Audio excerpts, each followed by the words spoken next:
수진아, 일어나. 씻어야지. 아침 7시. 저는 오늘도 동생 방문을 두드렸습니다. 김수영, 55세. 저는 평생 동생을 돌보며 살아왔습니다.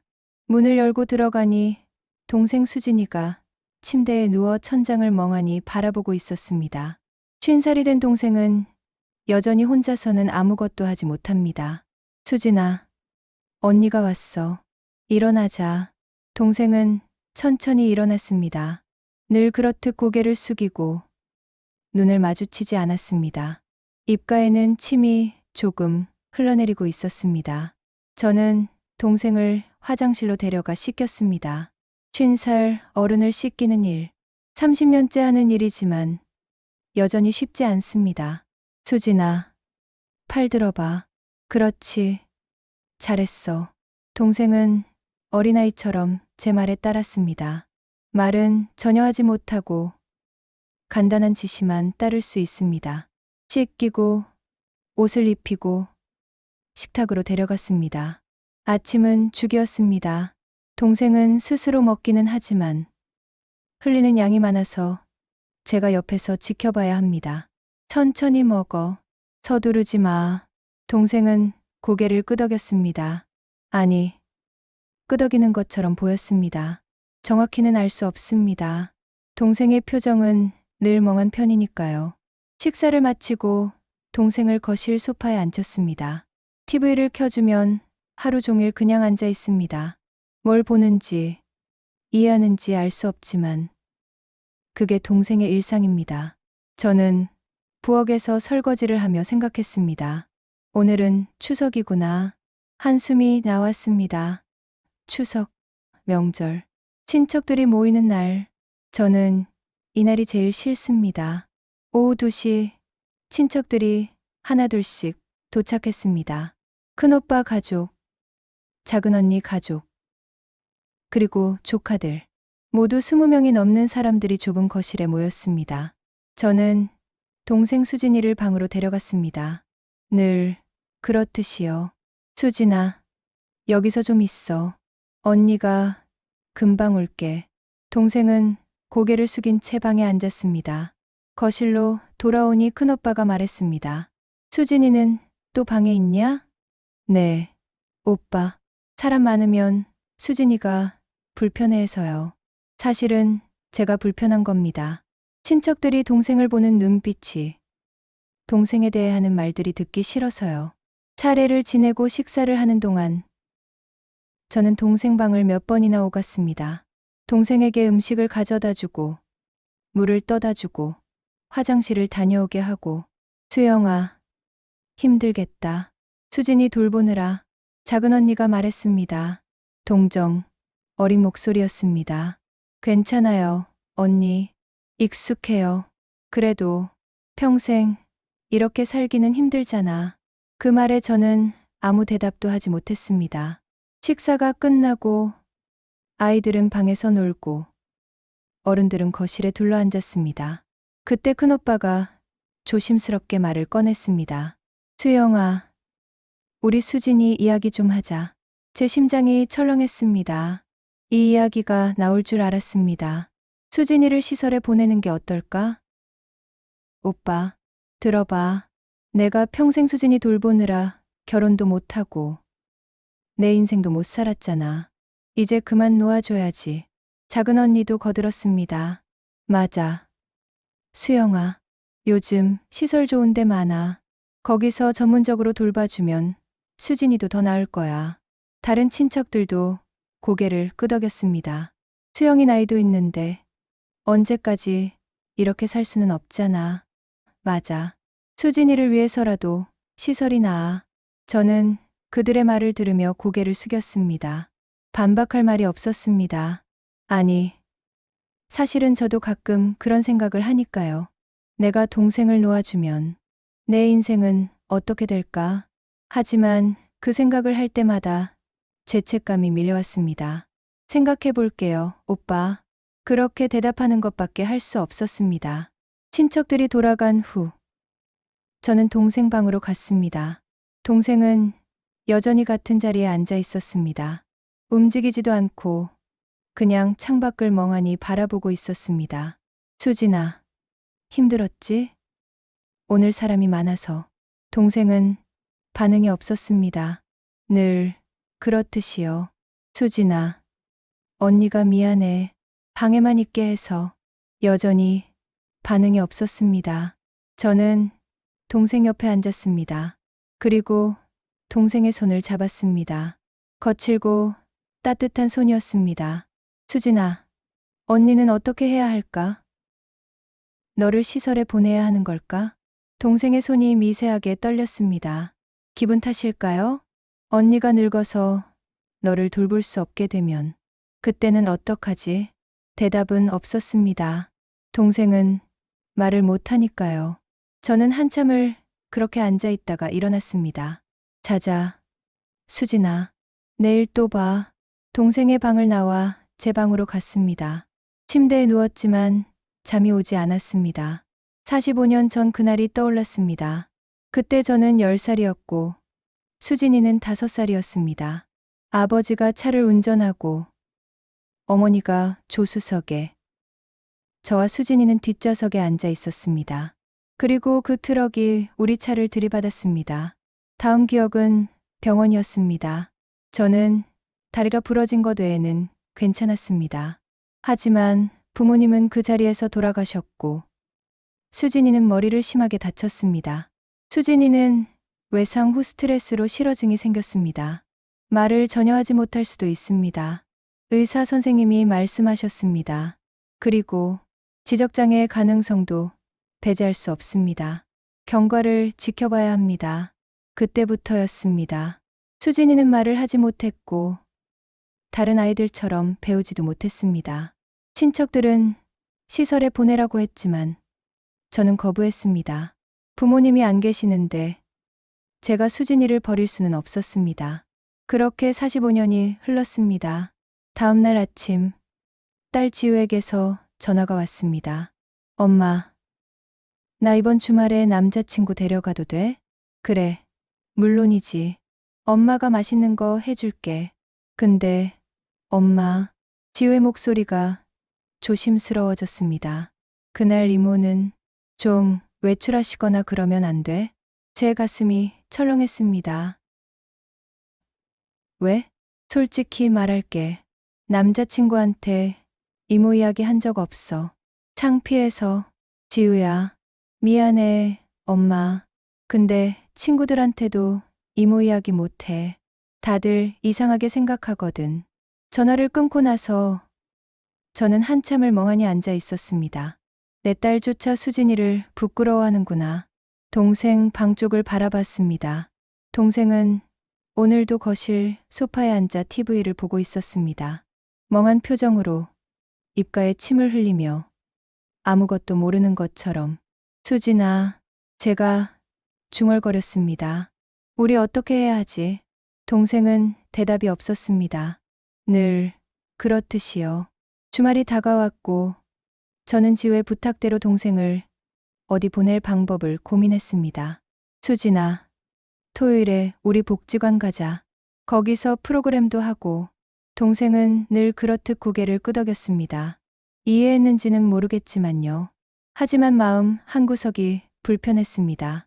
결국 제 딸이 부끄러워하는 이모를 숨기는 것이니까요. 토요일 오전, 저는 동생을 복지관에 맡기고 집으로 돌아왔습니다. 엄마, 고마워. 지우가 환하게 웃었습니다. 남자친구 준서 오빠, 정말 좋은 사람이야. 엄마도 마음에 들어 하실 거야. 오후 2시, 초인종이 울렸습니다. 지우의 남자친구 준서가 도착했습니다. 안녕하세요, 어머님. 어서 와요. 지우가 이야기 많이 했어요. 우리는 거실에 앉아 차를 마시며 이야기를 나눴습니다. 준서는 좋은 청년이었습니다. 공손하고 예의 바르고. 어머님, 가족이 어떻게 되세요? 딸 지우랑 아들 민재, 그리고 제가 말을 멈췄을 때 지우가 재빨리 끼어들었습니다. 우리 둘이에요. 엄마랑 오빠랑 나. 지우는 이모 이야기를 아예 하지 않았습니다. 저는 아무 말도 하지 못했습니다. 그저 차를 마시며 대화를 들을 뿐이었습니다.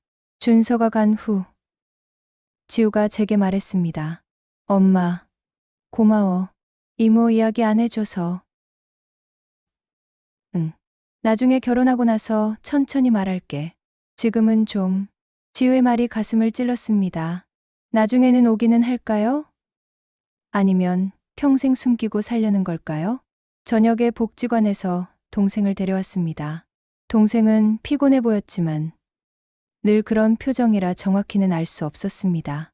수진아, 힘들었어? 복지관에서. 동생은 대답이 없었습니다. 그날 밤 아들 민재에게서 전화가 왔습니다. 엄마, 나 다음 주에 회사 동료들 집에 데려가려고 하는데. 그래? 엄마가 음식 준비할게. 아니, 엄마, 그게 아니라. 민재의 목소리가 조심스러워졌습니다. 이모 때문에 좀 그런데 회사 사람들한테 이모 이야기 안 했거든. 또 같은 이야기였습니다. 그래. 알았어. 이모는 그날 외출할게. 미안해, 엄마. 근데 회사에서 가족 이야기 나올 때마다 이모 이야기는 좀. 전화를 끊고 나서 저는 동생 방 앞에 서 있었습니다. 문틈으로 동생이 보였습니다. 침대에 앉아 창밖을 바라보고 있는 모습. 수진아, 너는 알고 있을까? 조카들이 너를 부끄러워한다는 것을. 하지만 동생은 아무것도 모를 겁니다. 지적장애니까요. 다음 날 큰오빠에게서 전화가 왔습니다. 수영아, 어제 좋은 시설 알아봤어. 네. 수진이 들어갈 수 있는 시설. 국가에서 지원도 해주고 시설도 깨끗하고 좋더라. 한번 보러 갈래? 저는 잠시 망설였습니다. 오빠, 저는 아직. 수영아, 내 나이가 55야. 언제까지 이렇게 살 거야? 수진이를 위해서라도 전문가들이 돌보는 게 나아. 생각해 볼게요. 이번 주 토요일에 같이 가자. 보기만이라도 하자. 전화를 끊고 나서 저는 오랫동안 생각했습니다. 정말 시설이 답일까? 그날 오후 동생을 데리고 동네를 산책했습니다. 동생은 늘 제 뒤를 따라오며 고개를 숙이고 걸었습니다. 공원 벤치에 앉았을 때 옆에서 젊은 엄마가 아이에게 소리쳤습니다. 저 사람 봐. 바보같이 침 흘리고 있잖아. 저렇게 되면 안 돼. 아이가 동생을 가리키며 웃었습니다. 저는 급히 동생을 일으켜 세웠습니다. 수진아, 가자. 동생은 늘 그렇듯 아무 반응 없이 저를 따라왔습니다. 하지만 제 마음은 너무 아팠습니다. 수진아, 미안해. 언니가 너를 지켜주지 못해서. 집으로 돌아오는 길, 동네 슈퍼 앞에서 아는 아주머니를 만났습니다. 어머, 수영씨 오랜만이네. 수진이도 잘 있었어? 네, 아줌마. 잘 지냈어요. 수진이 나이가 이제 50이지. 수영씨도 고생 많아. 시설에는 안 보내? 또 그 이야기였습니다. 다들 그러시네요. 그럼, 그렇지. 수영씨 인생도 생각해야지. 아직 늦지 않았어. 아주머니가 동생을 바라보며 말했습니다. 저렇게 아무것도 모르는데 시설에서 편하게 사는 게 나을 거야. 저는 대답 대신 웃기만 했습니다. 집에 도착해서 동생을 방으로 데려갔습니다. 수진아, 쉬어. 피곤하지? 동생은 침대에 앉았습니다. 그리고 늘 하던 대로 창밖을 멍하니 바라봤습니다. 저는 문을 닫고 나와 거실에 앉았습니다. 정말 시설에 보내는 게 맞는 걸까? 모두가 그러라고 합니다. 큰오빠도, 작은 언니도, 조카들도, 동네 사람들도, 심지어 제 마음 한구석에서도 그런 목소리가 들립니다. 수진이를 놓아주면 나도 자유로워질 수 있을까? 하지만 그 생각을 할 때마다 죄책감이 밀려왔습니다. 저는 부엌으로 가서 저녁을 준비하기 시작했습니다. 동생이 좋아하는 된장찌개를 끓였습니다. 동생을 부르러 방에 갔을 때 동생은 여전히 같은 자리에 앉아 있었습니다. 수진아, 저녁 먹자. 동생이 천천히 일어났습니다. 그리고 제 뒤를 따라 식탁으로 갔습니다. 식사를 하는 동안 저는 동생을 유심히 봤습니다. 고개를 숙이고 밥을 먹는 모습, 가끔 흘리는 음식, 입가에 침. 45년 동안 늘 이랬지. 그리고 앞으로도 계속 이럴 겁니다. 변하지 않을 겁니다. 저는 한숨을 쉬었습니다. 수진아, 언니가 미안해. 동생은 반응이 없었습니다. 언니가 너를 제대로 돌보지 못하는 것 같아. 여전히 반응이 없었습니다. 저는 식사를 마치고 설거지를 했습니다. 그리고 결심했습니다. 토요일에 시설을 보러 가자. 일단 보기만이라도. 하지만 그 결심이 얼마나 제 인생을 바꿀지 그때는 전혀 몰랐습니다. 토요일 아침 큰오빠와 함께 시설을 보러 갔습니다. 동생은 집에 두고 왔습니다. 이게 바로 은혜의 집이야. 국가에서 지원하는 시설 중에 제일 좋은 곳이래. 시설은 생각보다 깨끗했습니다. 넓은 정원, 현대적인 건물, 밝은 실내. 시설장이 우리를 안내했습니다. 여기는 중증장애인들을 위한 공간입니다. 24시간 케어가 가능하고요. 방들을 둘러봤습니다. 4인실, 깨끗한 침대, 개인 사물함.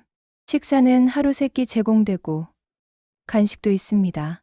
그리고 주 2회 물리치료도 받으실 수 있고요. 시설장이 계속 설명했습니다. 현재 대기자가 20명 정도 되는데 정수진 씨 같은 경우는 우선순위가 높아서 3개월 정도면 입소 가능할 것 같습니다. 그렇군요. 우리는 공용 공간도 봤습니다. TV가 있는 거실, 작업실, 식당. 그곳에는 여러 장애인들이 있었습니다. 수진이처럼 멍한 표정으로 앉아있는 사람들. 수영아, 어때? 괜찮지? 큰오빠가 물었습니다. 네, 좋네요. 입으로는 그렇게 말했지만 마음은 복잡했습니다. 수진이를 여기 보내면 나는 자유로워지겠지. 하지만 시설을 나오는 길, 큰오빠가 말했습니다. 수영아, 진지하게 생각해봐. 이게 수진이를 위한 길일 수도 있어. 알았어, 오빠. 집으로 돌아오니 동생이 거실 소파에 앉아 있었습니다. 제가 나간 사이 민재가 와서 밥을 챙겨줬다고 문자를 보냈습니다. 수진아, 언니 왔어. 동생이 천천히 고개를 들었습니다. 그리고 저를 봤습니다. 그 눈빛이 왠지 슬퍼 보였습니다. 아니, 제 기분 탓이겠죠. 수진아, 배고파? 언니가 저녁 해줄게. 동생은 고개를 끄덕였습니다. 저녁을 준비하는 동안 가슴이 이상하게 답답했습니다. 시설 때문일까요? 그때 갑자기 가슴이 찌릿하게 아팠습니다. 저는 싱크대를 붙잡았습니다. 괜찮아. 그냥 피곤해서 그런 거야. 하지만 통증은 계속되었습니다. 숨쉬기가 힘들어졌습니다. 수진아, 제가 거실을 향해 중얼거렸지만 목소리가 제대로 나오지 않았습니다. 결국 저는 바닥에 주저앉았습니다. 얼마나 지났을까요? 누군가 제 어깨를 흔드는 느낌이 들었습니다. 눈을 뜨니 동생이 제 앞에 있었습니다. 평소와 다른 표정이었습니다. 당황한 것 같았습니다. 동생이 제 핸드폰을 가져와 제 손에 쥐어줬습니다. 그리고 119를 가리켰습니다. 고마워, 수진아. 저는 떨리는 손으로 119에 전화했습니다. 병원, 응급실에 실려갔습니다. 민재와 지우가 급히 달려왔고 큰오빠도 오셨습니다. 의사 선생님이 나오셨습니다. 협심증입니다. 심장 혈관이 좁아져 있어요. 심각한가요? 지금 당장은 위험하지 않지만 수술이 필요합니다. 수술이요? 네, 스텐트 시술을 해야 합니다. 비용은 대략 5천만 원 정도 될 것 같고요. 5천만 원. 그 숫자가 머릿속을 맴돌았습니다. 제게는 그 돈이 없었습니다. 평생 동생 병원비와 생활비로 다 써버렸으니까요. 선생님, 수술 안 하면 어떻게 되나요? 위험합니다. 언제든 심장마비가 올 수 있어요. 병실로 옮겨진 후 민재와 지우가 걱정스러운 표정으로 말했습니다. 엄마, 수술비는 어떻게 해? 엄마가 알아볼게. 우리가 모을 수 있는 돈은 2천만 원 정도인데. 민재가 미안한 표정으로 말했습니다. 그것만으로도 고마워. 그날 밤 혼자 병실에 남았을 때 저는 창밖을 바라보며 생각했습니다. 어떻게 하지? 돈은 어디서 구하지? 그리고 문득 생각이 들었습니다. 내가 죽으면 수진이는 어떡하지? 그 생각이 드니 눈물이 났습니다. 수진아, 미안해. 다음날 퇴원했습니다. 일단 약으로 버티면서 수술비를 모으기로 했습니다. 집에 도착하니 동생이 현관 앞에 서 있었습니다. 제가 오기를 기다리고 있었던 것 같았습니다. 수진아, 언니 왔어. 동생이 저에게 다가왔습니다. 그리고 제 손을 잡았습니다. 평소에는 하지 않던 행동이었습니다. 괜찮아, 수진아. 언니, 괜찮아. 동생의 눈을 봤습니다. 그 눈에는 걱정이 있는 것 같았습니다. 설마, 아니야. 수진이는 모를 거야. 하지만 왜일까요? 동생의 눈빛이 평소와 달랐습니다. 그날 밤, 저는 침대에 누워 결심했습니다. 수진이를 시설에 보내야겠어. 제가 죽고 나면 동생을 돌볼 사람이 없습니다. 민재와 지우는 자기 인생이 있고 동생을 원하지 않습니다. 차라리 지금 시설에 보내는 게 동생을 위한 일일지도 모릅니다. 수진아, 미안해. 언니가 무능해서. 혼자 중얼거리며 저는 눈물을 흘렸습니다. 다음 날부터 저는 본격적으로 시설 입소 서류를 준비하기 시작했습니다. 동생 방을 정리하면서 저는 동생의 물건들을 하나씩 챙겼습니다. 옷들, 신발들, 그리고 침대 밑에 뭔가 있었습니다. 침대 밑에서 무언가를 발견했습니다. 상자였습니다. 낡은 신발 상자. 먼지가 쌓여 있었습니다. 이게 뭐지? 저는 상자를 꺼내 뚜껑을 열었습니다. 그리고 숨이 멎었습니다. 노트가 있었습니다. 아니, 노트들이었습니다. 수십 권의 노트가 빼곡히 쌓여 있었습니다. 저는 떨리는 손으로 맨 위에 노트 하나를 꺼냈습니다. 표지에는 깨끗한 글씨로 이렇게 쓰여 있었습니다. 2024년 일기 정수진. 제 심장이 빠르게 뛰었습니다. 이게 수진이가 쓴 거야? 천천히 노트를 펼쳤습니다. 첫 페이지. 2024년 1월 1일. 완벽한 글씨체였습니다. 삐뚤삐뚤하거나 어린아이 같은 글씨가 아니었습니다. 정갈하고 아름다운 글씨였습니다. 새해가 밝았다. 언니가 오늘 떡국을 끓여주셨다. 언니의 떡국은 세상에서 제일 맛있다. 저는 믿을 수가 없었습니다. 언니가 요즘 자주 한숨을 쉬신다. 걱정이 된다. 무엇 때문에 힘드신 걸까? 계속 읽어 내려갔습니다. 민재가 오늘 왔다. 나를 보는 눈빛이 불편해 보였다. 내가 조카에게 부담이 되는 것 같아 미안하다. 지우가 남자친구 이야기를 했다. 하지만 내 이야기는 하지 않았다. 당연하다. 나는 부끄러운 이모니까. 저는 노트를 내려놓았습니다. 손이 떨렸습니다. 이게 정말 수진이가 쓴 거야? 다음 페이지를 넘겼습니다. 2024년 3월 15일. 언니가 오늘 병원에 갔다 오셨다. 얼굴이 안 좋으셨다. 무슨 일이 있으신 건 아닐까? 걱정이다. 언니는 나 때문에 평생 고생하셨다. 결혼도 못 하시고 나를 돌보느라 인생을 다 바치셨다. 언니를 행복하게 해주고 싶다. 그 문장을 읽는 순간 눈물이 흘렀습니다. 수진아, 너 이 모든 걸 알고 있었어? 저는 다른 노트를 꺼냈습니다. 2023년 일기. 펼쳐보니 역시 같은 글씨체였습니다. 2023년 9월 25일. 추석이었다. 친척들이 왔다. 언니가 나를 방에 두셨다. 괜찮다. 언니가 불편하실까봐. 나도 그게 낫다. 큰오빠가 언니에게 나를 시설에 보내라고 하셨다. 언니의 대답을 들었다. 생각해 볼게요. 언니는 나 때문에 너무 힘드신 것 같다. 언니를 행복하게 해주고 싶다. 또 그 문장이었습니다. 저는 계속해서 노트들을 꺼냈습니다. 2022년, 2021년, 2020년. 모든 노트에 날짜별로 일기가 쓰여 있었습니다. 완벽한 글씨로, 정확한 문장으로, 그리고 제 일상이 자세히 기록되어 있었습니다. 제가 언제 피곤해했는지, 언제 우울해했는지, 언제 힘들어했는지, 모든 것이 적혀 있었습니다. 2020년 5월 10일, 언니가 오늘 울고 계셨다. 밤에 방에서 내가 언니를 힘들게 하는구나. 미안하다.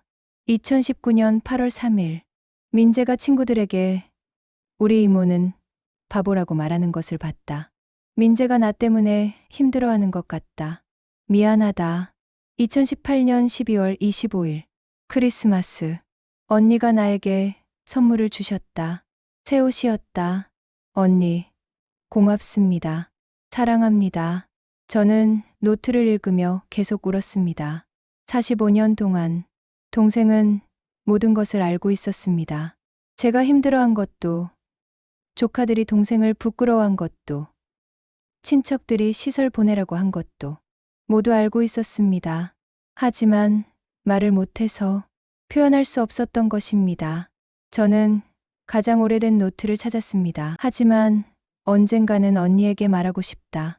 고맙다고, 사랑한다고. 저는 그 자리에 주저앉아 한참을 울었습니다. 수진아, 미안해. 언니가 몰랐어. 정신을 차리고 상자를 더 뒤졌습니다. 노트 밑에 또 다른 것들이 있었습니다. 스케치북이었습니다. 펼쳐보니 그림이 그려져 있었습니다. 아름다운 그림들이었습니다. 풍경화, 인물화, 정물화, 모두 정교하고 세밀했습니다. 한 장의 그림을 유심히 봤습니다. 저를 그린 그림이었습니다. 부엌에서 요리하는 제 모습, 웃고 있는 모습. 그림 아래에는 작은 글씨로 이렇게 쓰여 있었습니다. 세상에서 가장 아름다운 언니. 눈물이 멈추지 않았습니다. 수진아, 다른 스케치북들도 꺼냈습니다. 수십 권이었습니다. 모두 그림으로 가득했습니다. 그리고 상자 제일 밑바닥에서 통장 하나를 발견했습니다. 정수진 명의의 통장이었습니다. 펼쳐보니 잔액 1억 원, 1억 원. 저는 믿을 수가 없었습니다. 이게 어떻게 통장 내역을 봤습니다. 입금 내역이 수백 개였습니다. 그림 판매 대금 50만 원, 그림 판매 대금 80만 원, 그림 판매 대금 120만 원. 모두 그림을 팔아서 모은 돈이었습니다. 20년간 조금씩 모은 돈. 그리고 통장 첫 페이지에 포스트잇이 붙어 있었습니다. 동생의 글씨체로 이렇게 쓰여 있었습니다. 언니, 수술비로 쓰세요. 수진. 저는 그 자리에서 울음을 터뜨렸습니다. 수진아, 수진아. 한참을 울고 나서 저는 동생 방문을 열었습니다. 동생은 침대에 앉아 창밖을 보고 있었습니다. 늘 하던 대로. 수진아. 동생이 천천히 고개를 돌렸습니다. 저는 동생에게 다가가 무릎을 꿇었습니다. 그리고 동생의 손을 잡았습니다. 수진아, 언니가 몰랐어. 동생이 저를 봤습니다. 그 눈빛이 평소와 달랐습니다. 더 이상 멍한 눈빛이 아니었습니다. 맑고 또렷한 눈빛이었습니다. 너, 이 모든 걸 알고 있었구나. 동생이 천천히 고개를 끄덕였습니다. 말을 못하는 거였구나. 지적장애가 아니라. 다시 고개를 끄덕였습니다. 20년간, 아니 45년간 혼자 참았구나. 동생의 눈에서 눈물이 흘렀습니다. 저도 울었습니다. 미안해, 수진아. 언니가 정말 미안해. 우리는 한참을 그렇게 서로를 안고 울었습니다. 45년 만에 처음으로 진짜 서로를 이해한 순간이었습니다. 울음을 멈춘 후 저는 동생에게 노트를 건넸습니다. 수진아, 이거 쓸 수 있어? 동생이 고개를 끄덕이고 펜을 잡았습니다. 그리고 노트에 쓰기 시작했습니다. 정갈한 글씨체로 천천히 언니, 사랑해요. 미안해요. 말 못해서. 수진아, 왜 진작 말 안 했어? 아니지. 말을 못하니까. 동생이 다시 썼습니다.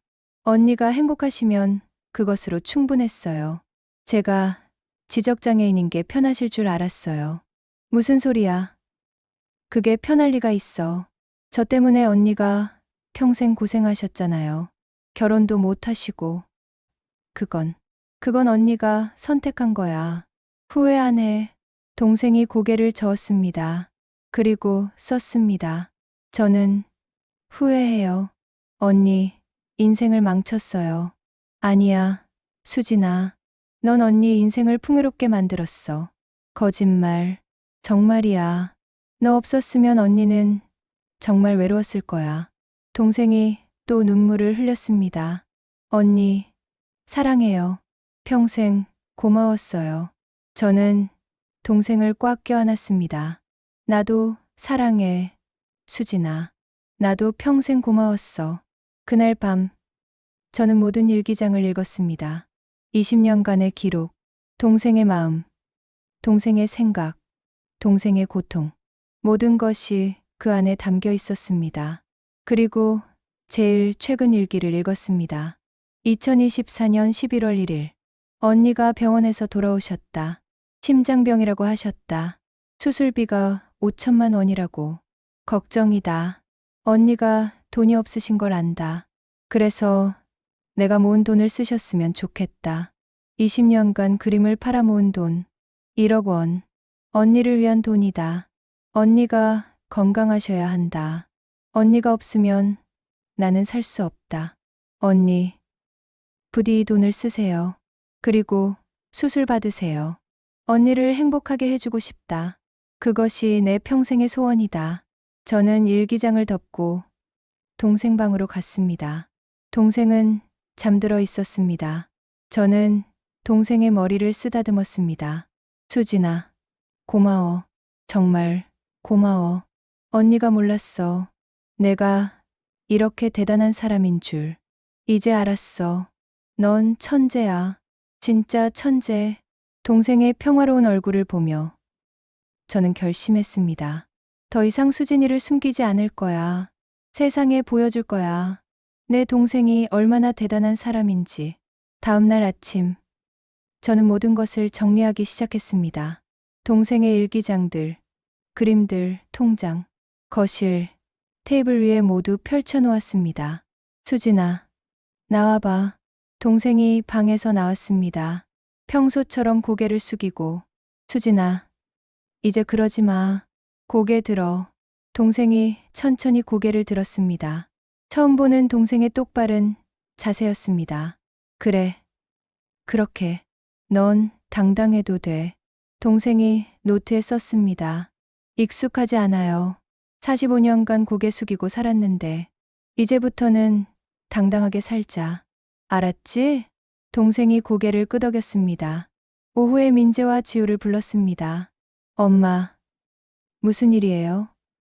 급하게 오라고 해서. 앉자. 너희에게 보여줄 게 있어. 민재와 지우가 소파에 앉았습니다. 저는 동생의 일기장을 건넸습니다. 이거 읽어봐. 이게 뭔데요? 이모가 20년간 쓴 일기야. 네. 이모가요? 민재가 믿을 수 없다는 표정으로 일기장을 펼쳤습니다. 그리고 읽기 시작했습니다. 얼굴이 점점 굳어갔습니다. 지우도 함께 읽었습니다. 그녀의 표정도 변했습니다. 이게 정말 이모가 쓴 거예요? 응. 20년간 매일 민재가 계속 읽었습니다. 그리고 특정 페이지에서 멈췄습니다. 2019년 8월 3일 민재가 친구들에게 우리 이모는 바보라고 민재의 목소리가 떨렸습니다. 이모가 이걸 알고 계셨어요? 응, 다 알고 있었어. 너희가 이모를 부끄러워한다는 것도. 지우가 자기 이름이 나온 부분을 읽었습니다. 지우가 남자친구에게 나를 숨긴다. 당연하다. 나는 창피한 이모니까. 지우의 눈에서 눈물이 흘렀습니다. 엄마, 이모가 정말.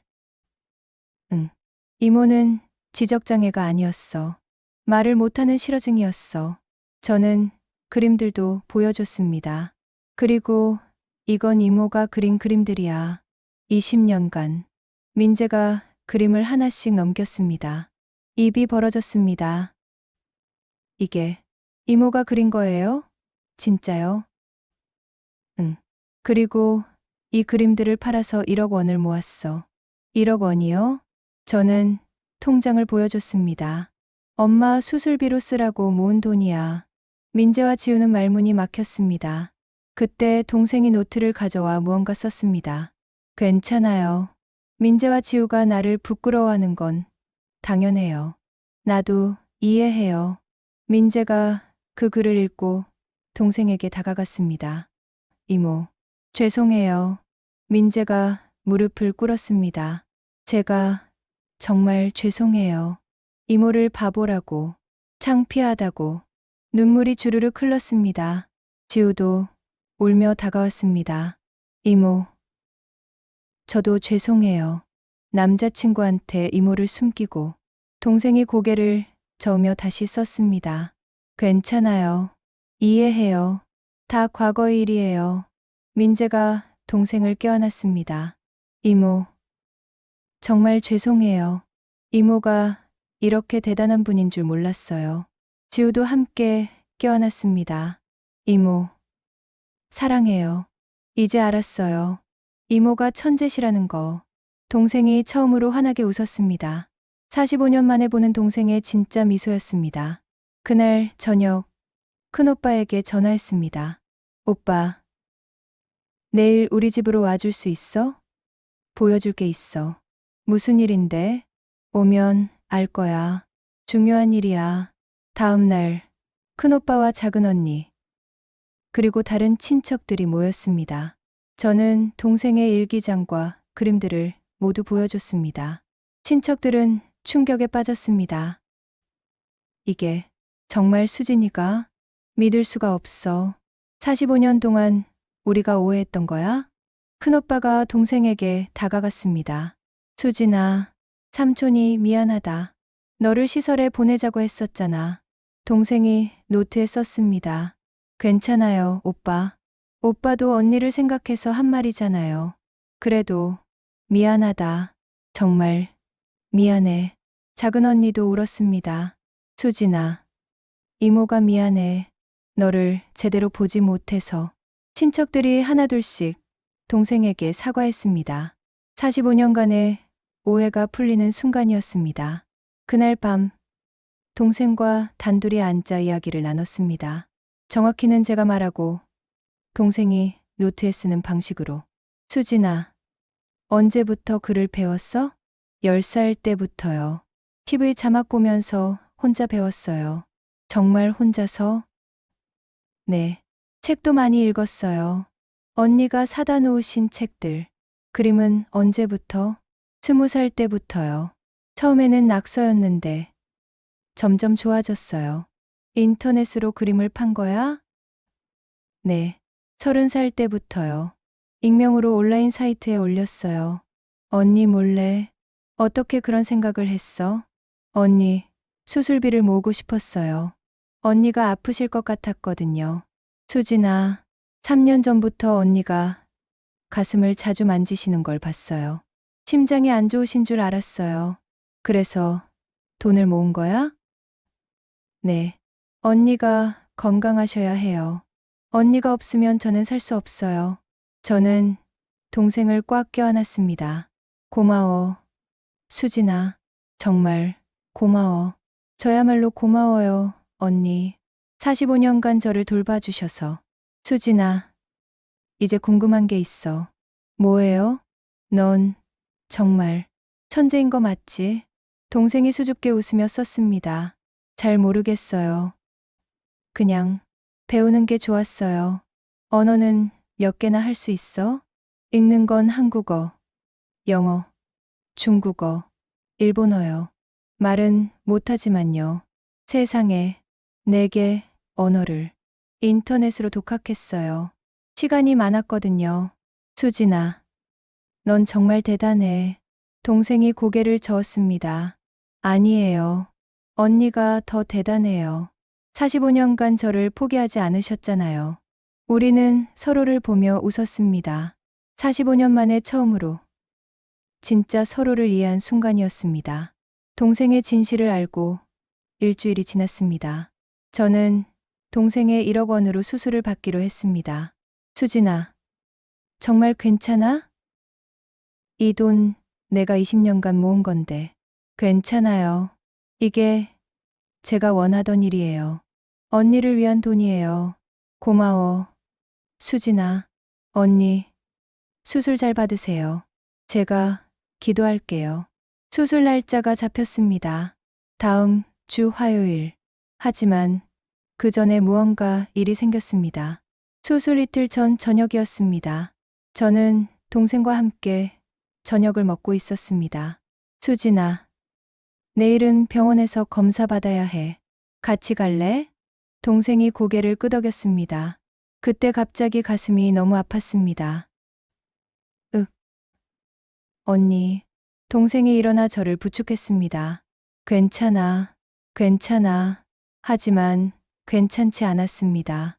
숨을 쉴 수가 없었습니다. 수진아. 동생이 급히 핸드폰을 가져와 119에 전화했습니다. 아니, 전화를 걸 수는 없으니 문자로 신고했습니다. 응급 상황. 55세 여성 심장 발작. 주소. 동생의 정확하고 빠른 대처였습니다. 저는 점점 의식이 흐려졌습니다. 마지막으로 본 것은 동생의 얼굴이었습니다. 눈물을 흘리며 제 손을 꽉 잡고 있는 동생. 눈을 떴을 때 하얀 천장이 보였습니다. 수영 씨, 깨어나셨어요? 수술 잘 끝났습니다. 의사 선생님의 목소리가 들렸습니다. 수진이는, 동생분은 밖에 계세요. 쭉 지키고 계셨어요. 안도의 한숨이 나왔습니다. 병실로 옮겨진 후 동생이 들어왔습니다. 동생의 얼굴은 창백했습니다. 밤새 울었는지 눈이 퉁퉁 부어 있었습니다. 수진아, 동생이 제 침대 옆으로 왔습니다. 그리고 노트를 꺼냈습니다. 언니, 괜찮으세요? 정말 걱정했어요. 응, 괜찮아. 수술 잘 끝났대. 다행이에요. 정말 다행이에요. 동생의 눈에서 눈물이 또 흘렀습니다. 울지 마, 수진아. 언니, 괜찮아. 무서웠어요. 언니가 쓰러지셨을 때 언니를 잃을까봐. 안 잃어. 언니 안 가. 동생이 제 손을 꽉 잡았습니다. 언니, 약속해주세요. 건강하시겠다고. 오래 사시겠다고. 약속할게. 언니, 오래 살게. 수진이랑 함께 동생이 처음으로 환하게 웃었습니다. 퇴원하는 날이었습니다. 민재와 지우가 마중을 왔고 동생도 함께였습니다. 엄마, 이제 집에 가요. 제가 모시고 갈게요. 고마워. 민재야. 차를 타고 집으로 가는 길. 지우가 말했습니다. 엄마, 우리 이모 그림 전시회 하면 어때요? 전시회? 네, 이모. 그림 정말 잘 그리시잖아요. 사람들한테 보여주고 싶어요. 민재도 거들었습니다. 저도 그렇게 생각해요. 이모가 천재라는 걸 세상에 알리고 싶어요. 동생이 노트에 썼습니다. 저는 괜찮아요. 부끄러워요. 부끄러워. 왜? 넌 천재잖아. 지우가 말했습니다. 이모는 45년간 숨어 살았어요. 이제는 세상에 나오세요. 당당하게. 동생이 잠시 생각하더니 고개를 끄덕였습니다. 집에 도착하니 것이 깨끗하게 정리되어 있었습니다. 누가 정리한 거야? 제가요, 엄마. 민재가 말했습니다. 그리고 이모 방도 새로 꾸몄어요. 이모가 그림 그릴 수 있게. 동생 방으로 가보니 정말 달라져 있었습니다. 작은 스튜디오처럼 꾸며져 있었습니다. 이젤, 캔버스, 물감, 붓들. 이게 다 동생이 놀라서 썼습니다. 우리가 준비한 거예요, 이모. 이제 이모는 화가예요. 지우가 환하게 웃었습니다. 동생이 눈물을 흘렸습니다. 고마워요. 민재, 지우. 정말 고마워요. 저희가 더 감사해요, 이모. 이모 덕분에 엄마가 살았어요. 민재가 동생을 껴안았습니다.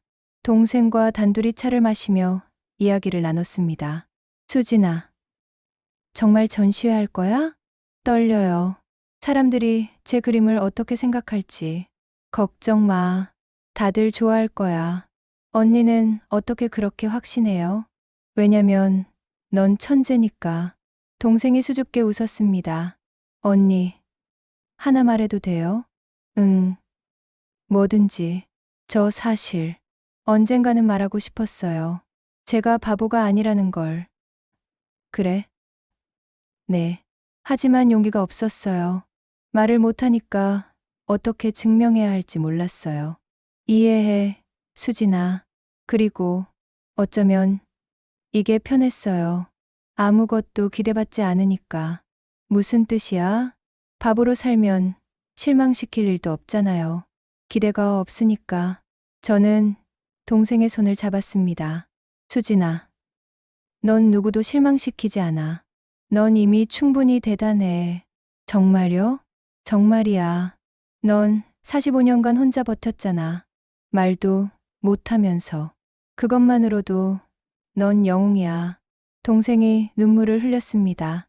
언니, 사랑해요. 나도 사랑해, 수진아. 우리는 서로를 꼭 껴안았습니다. 저는 완전히 회복했습니다. 그리고 동생의 전시회를 준비하기 시작했습니다. 민재가 화랑을 알아봤고 지우가 홍보를 맡았습니다. 동생은 매일 새로운 그림을 그렸습니다. 45년간 숨겨진 재능이 폭발하는 것 같았습니다.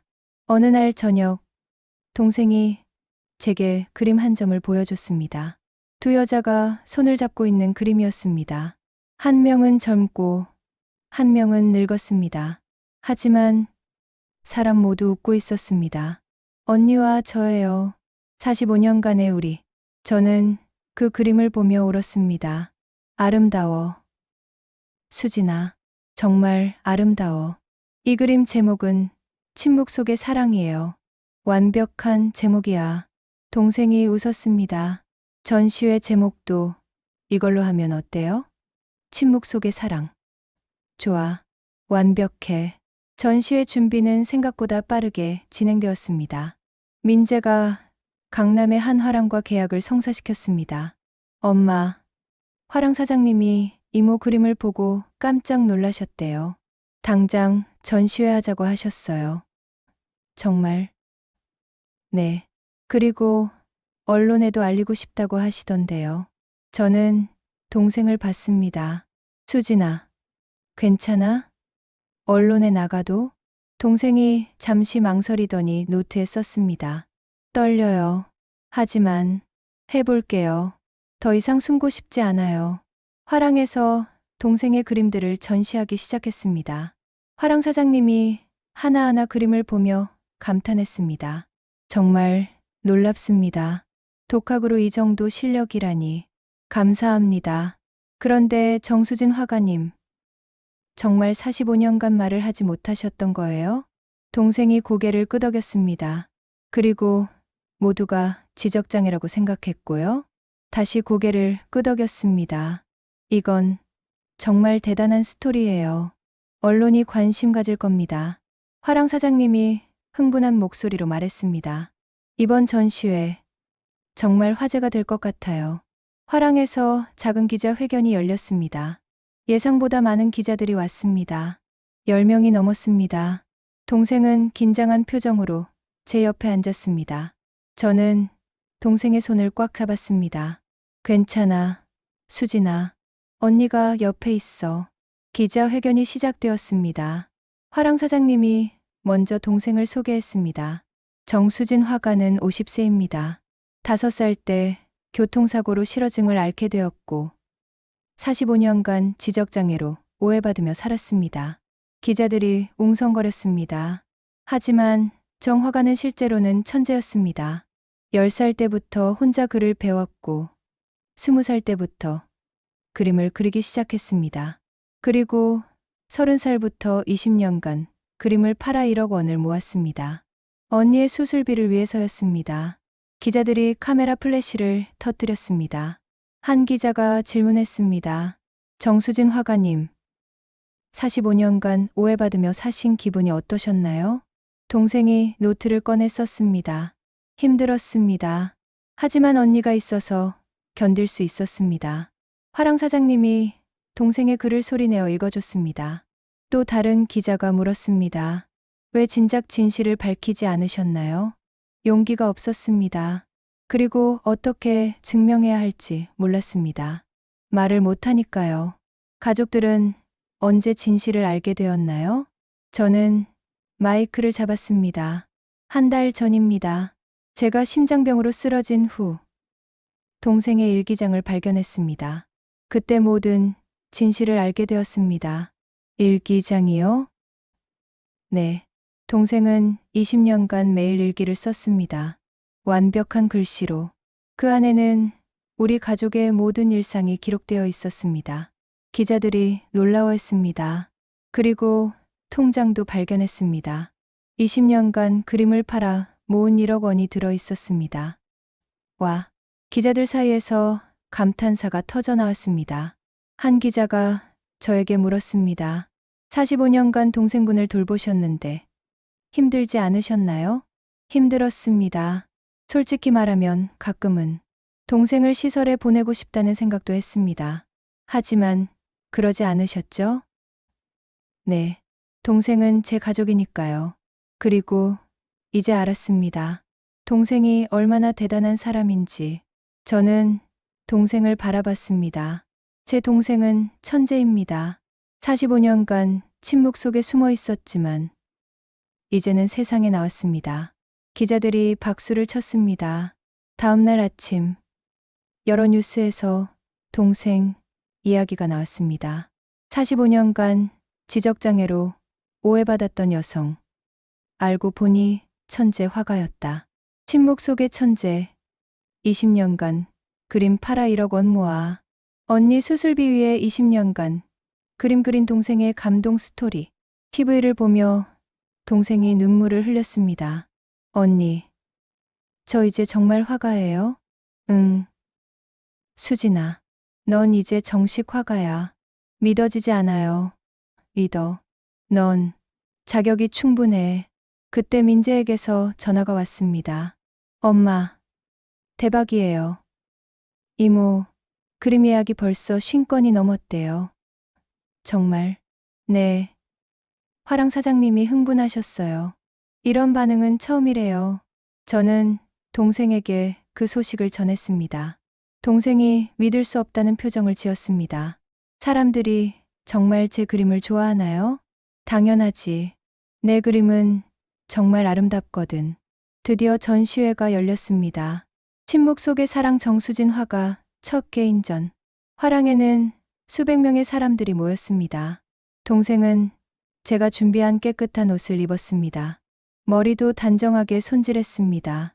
수진아, 정말 예뻐. 화가 같아. 떨려요, 언니. 괜찮아. 언니가 옆에 있어. 개막식이 시작되었습니다. 화랑 사장님이 인사말을 했습니다.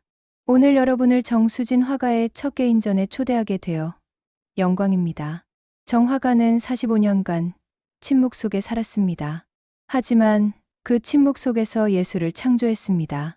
오늘 전시된 작품들은 20년간의 작품입니다. 모두 독학으로 그린 것들입니다. 관객들이 박수를 쳤습니다. 그럼 이제 정수진 화가님께 한 말씀 부탁드립니다. 동생이 앞으로 나갔습니다. 손에는 노트와 펜을 들고 그리고 천천히 썼습니다. 화랑 사장님이 동생의 글을 읽어줬습니다. 안녕하세요. 저는 정수진입니다. 저는 말을 하지 못합니다. 하지만 그림으로 말합니다. 45년간 저는 숨어 살았습니다. 세상이 무서웠습니다. 하지만 언니가 있었습니다. 언니는 45년간 저를 포기하지 않았습니다. 이 전시회는 언니에게 드리는 선물입니다. 그리고 저처럼 침묵 속에 살고 있는 모든 분들에게 드리는 메시지입니다. 여러분은 혼자가 아닙니다.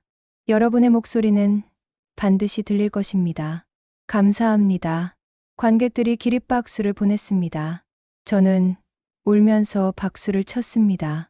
사람들이 동생의 그림을 하나씩 감상했습니다. 정말 아름답네요. 독학으로 이 정도라니 믿어지지 않아요. 이 그림 좀 보세요.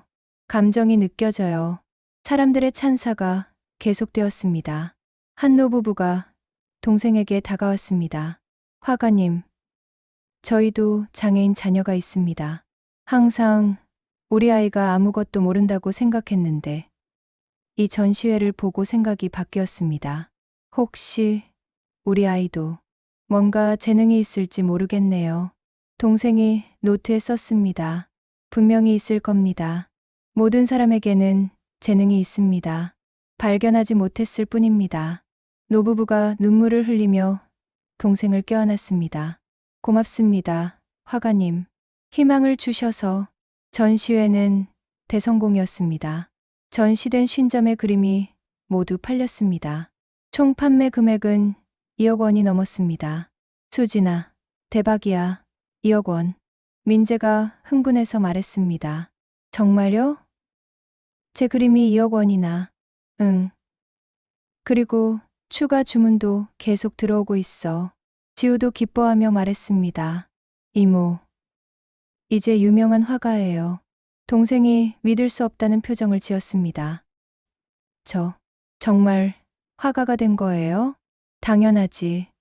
수진아, 넌 이제 정식 화가야. 저는 동생을 꽉 껴안았습니다. 자랑스러워. 수진아, 정말 자랑스러워. 한 달간의 전시회가 끝났습니다. 총 방문객은 5천 명이 넘었습니다. 마지막 날, 화랑 사장님이 말했습니다. 정수진 화가님, 축하드립니다. 신인 화가로서는 역대급 성공이에요. 그리고 제안이 하나 있습니다. 제안이요? 네. 일본과 중국에서도 전시회를 하고 싶다고 연락이 왔습니다. 정말요? 저는 놀라서 물었습니다. 네. 정수진 화가의 스토리가 아시아 전역에 알려졌거든요. 저, 외국에서도 전시회를 할 수 있어요? 당연하죠. 정 화가님은 이제 국제적인 화가입니다. 동생이 눈물을 흘렸습니다. 믿어지지 않아요. 저 같은 사람이. 정 화가님은 특별한 분입니다. 45년간의 침묵이 이제 전 세계에 울려 퍼질 겁니다. 집으로 돌아와 동생과 차를 마시며 이야기를 나눴습니다. 수진아, 행복해? 네. 언니, 정말 행복해요. 이제 어떻게 하고 싶어? 계속 그림 그리고 싶어요. 그리고 저처럼 침묵 속에 있는 사람들에게 희망을 주고 싶어요. 그래, 좋은 생각이야. 언니, 감사해요. 45년간 저를 포기하지 않아서. 나야말로 고마워, 수진아. 내가 있어서 언니 인생이 의미 있었어. 우리는 서로를 보며 웃었습니다. 언니, 하나만 물어봐도 돼요? 응, 뭐든지. 언니는 정말 한 번도 후회 안 하셨어요? 저를 돌본 것. 저는 잠시 생각했습니다. 솔직히 말하면 가끔 힘들 때는 내 인생이 어땠을까 하는 생각을 했어. 하지만 후회는 안 해. 너는 내 인생의 일부야. 너 없는 내 인생은 상상할 수 없어. 언니, 그리고 이제 알았어. 내가 얼마나 대단한 사람인지. 나는 천재의 언니야. 동생이 웃었습니다. 언니가 더 대단해요. 천재를 발견한 사람이니까. 우리는 서로를 껴안고 한참을 웃었습니다. 45년간의 오해가 풀리고 이제 새로운 시작이었습니다. 동생의 인생이 완전히 바뀌었습니다. 정수진 화가. 이제 그 이름은 한국 미술계에서 유명했습니다. 수진아, 오늘 TV 인터뷰 있지? 네. 언니, 떨려요. 괜찮아. 넌 잘할 거야. 동생은 이제 노트 없이도 소통할 수 있는 방법을 찾았습니다. 태블릿에 글을 쓰면 음성으로 변환되는 프로그램을 사용하게 된 것입니다. 이제 훨씬 편하지? 네. 언니, 정말 편해요. 이제 제 목소리가 생긴 것 같아요. 비록 기계 음성이지만 동생의 생각이 소리로 전해지는 것이 신기했습니다. 유명한 토크쇼에 동생이 출연했습니다. 저도 함께 갔습니다. 오늘 특별한 손님을 모셨습니다. 45년간 침묵 속에 살았던 천재 화가 정수진 화가님입니다. 관객들이 박수를 쳤습니다. 동생이 무대에 올라갔습니다. 이제는 당당한 모습이었습니다. 진행자가 질문했습니다. 화가님, 먼저 시청자 여러분께 인사 부탁드립니다. 동생이 태블릿에 썼습니다. 안녕하세요. 저는 정수진입니다. 만나서 반갑습니다. 45년간 침묵 속에 사셨다고 들었습니다. 어땠나요? 외로웠습니다. 하지만 그림이 있었습니다. 그림은 제 목소리였습니다. 언니분과의 관계가 특별하다고 들었는데요. 제 언니는 45년간 저를 포기하지 않았습니다. 언니가 없었다면 저는 여기 없었을 겁니다. 진행자가 저를 무대로 불렀습니다.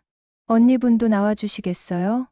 저는 떨리는 마음으로 무대에 올라갔습니다. 김수영 씨, 45년간 동생을 돌보셨는데 한 번도 포기하고 싶지 않으셨나요? 솔직히 가끔은 힘들었습니다. 동생을 시설에 보내고 싶다는 생각도 했습니다. 관객들이 조용해졌습니다. 하지만 동생은 제 가족입니다. 가족은 포기하는 게 아니잖아요. 그리고 이제 알았습니다. 제 동생이 얼마나 대단한 사람인지. 저는 동생을 바라봤습니다. 수진아, 사랑해. 동생이 태블릿에 썼습니다. 저도 사랑해요, 언니. 평생 고마워요. 관객들이 박수와 함께 울었습니다.